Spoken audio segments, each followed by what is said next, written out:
Hello everyone, welcome back again.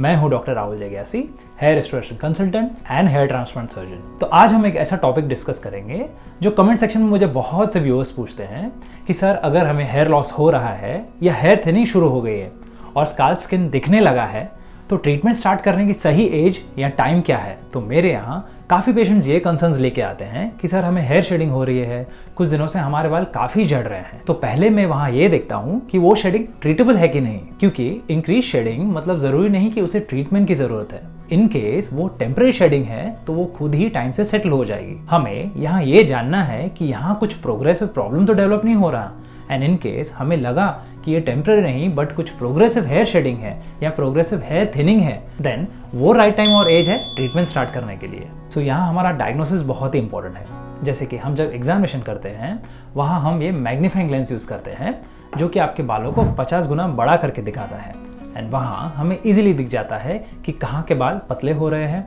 Root से गिर रहे हैं, आपके स्काल्प की स्किन हेल्दी है या नहीं, स्काल्प स्किन कहाँ कहाँ दिखने लगी है। और इसी तरह से हमें काफ़ी जल्दी पता चल जाता है कि किन किन एरियाज में रियल में प्रॉब्लम शुरू हो गई है। सो इस मैग्निफिकेशन से हम आपको दिखा पाते हैं कि नॉर्मल हेयर कैसे दिखते हैं एंड जिन एरियाज में आपको कंसर्न है वहाँ के बाल कैसे दिख रहे हैं। एंड अगर दोनों में डिफरेंस है देन डेफिनेटली वहाँ ट्रीटमेंट की ज़रूरत है और वही सही टाइम है ट्रीटमेंट शुरू करने का।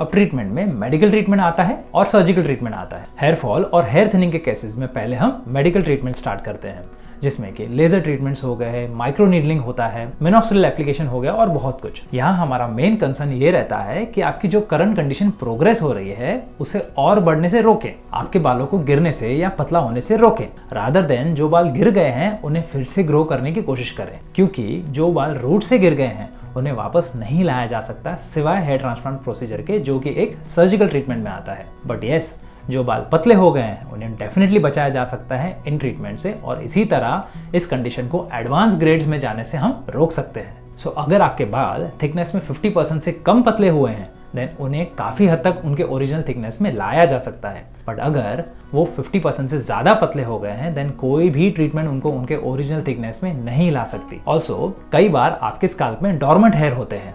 ये वो हेयर्स हैं जो रूट के साथ तो हैं बट ग्रो नहीं हो पाते। सो इन सब मेडिकल ट्रीटमेंट से ये डॉर्मेंट हेयर्स भी ग्रो होने लगते हैं। सो यहाँ पॉइंट ये है कि जितना जल्दी आप इन कंडीशंस को एड्रेस कर पाए और ट्रीटमेंट ले पाए उतना ही जल्दी हम इस कंडीशन को रिवर्स कर सकते हैं और उन बालों को पतला होने से या गिरने से बचा सकते हैं। सो ट्रीटमेंट की अगर हम बात करें तो जैसे कि मैंने बताया, minoxidil lotion, low level laser therapy, vitamin therapy, ये सब ट्रीटमेंट्स आपके बालों को पतला होने से रोकते हैं। और एक टैबलेट है टैबलेट फिनेस्ट्राइड, जो कि सबसे एफिशिएंट है यहाँ, बट इसे एक सर्टेन एज के बाद के पेशेंट्स में हम स्टार्ट करते हैं। तो पॉइंट ये है कि मेडिकल ट्रीटमेंट हमें तब स्टार्ट कर देनी है जब हमें पता है कि प्रॉब्लम है और वो बढ़ रही है। किस टाइप की मेडिकल ट्रीटमेंट हमें स्टार्ट करनी है वो डिपेंड करता है पेशेंट की एज पर।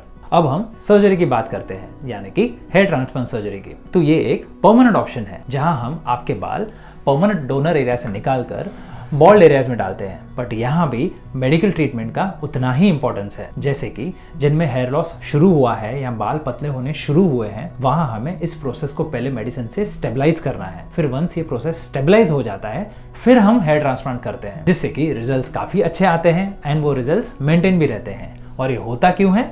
क्योंकि हमने पहले से ही अंडरलाइन प्रोसेस को स्टेबलाइज या कंट्रोल में कर दिया है। बट यस, ट्रांसप्लांट के बाद भी इन मेडिसिन की उतनी ही इंपॉर्टेंस है जितनी कि पहले, अगर हमें ये रिजल्ट्स मेंटेन रखनी है तो अब स्टार्टिंग पॉइंट ये है कि अगर हमको प्रॉब्लम दिख रही है तो हम उसे ट्रीट करने के लिए तैयार हैं। अब कैसे ट्रीट करना है वो डिपेंड करता है कि हमें क्या प्रॉब्लम दिख रहा है और हम किस स्टेज पर हैं।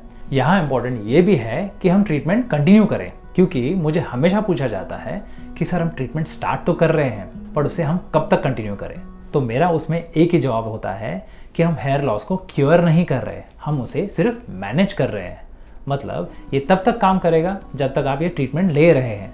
सो जो सवाल है कि ट्रीटमेंट स्टार्ट करने की सही एज और टाइम क्या है, तो जैसे ही आप नोटिस करते हैं कि हेयर थिनिंग शुरू हो गई है वही राइट टाइम है एडवाइस लेने का, ट्रीटमेंट शुरू करने का, जिसमें कि मेडिकल ट्रीटमेंट्स आ गए जैसे कि minoxidil lotion, tablet finasteride, micro needling and काफ़ी कुछ। बट अगर बॉल्डनेस का ग्रेड काफ़ी ज़्यादा है तो मेडिकल के साथ सर्जिकल ट्रीटमेंट भी इंपॉर्टेंट है, जिसमें हेयर ट्रांसप्लांट आ जाता है। तो आई होप हमारे व्यूअर्स का ये डाउट अब क्लियर हो गया।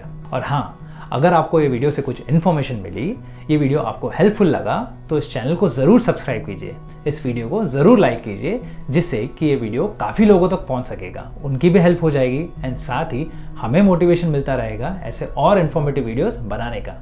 मैं हूं डॉक्टर राहुल जग्यासी। See you soon.